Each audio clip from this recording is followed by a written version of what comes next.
మైపాక వినాయకుడు మనకు లభించడం చాలా సర్వశ్రేయోదాయకమైన విషయం.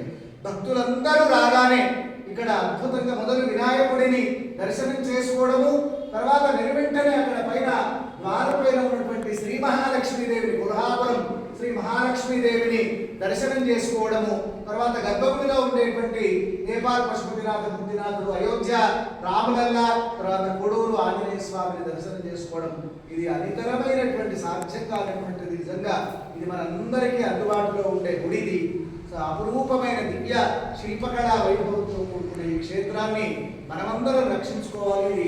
మొత్తం మన తెలంగాణ రాష్ట్రంలోనే తలమానికమైనటువంటి క్షేత్రంగా దీనిని నేను అభివర్ణిస్తూ, మరి భక్తులందరికీ కూడా సంపదలు అభివృద్ధి కావాలి, మహాలక్ష్మి అమ్మవారి యొక్క అనుగ్రహాల చేత సమస్త విఘ్నాలన్నీ కూడా తొలగిపోవాలి, రామచంద్రమూర్తి అనుగ్రహంతో చక్కటి సౌఖ్యము కలగాలి, అదేవిధంగా ఐశ్వర్యమును ప్రసాదించే ఈశ్వరుడు నేపాల్ పశుపతినాథుడు మనందరికీ ఆనందాన్ని కలిగింపజేయాలి. అందరూ బాగుండాలి, అందులో మనం ఉండాలి. తప్పక అందరూ దర్శించండి, తరించండి. స్వస్తి.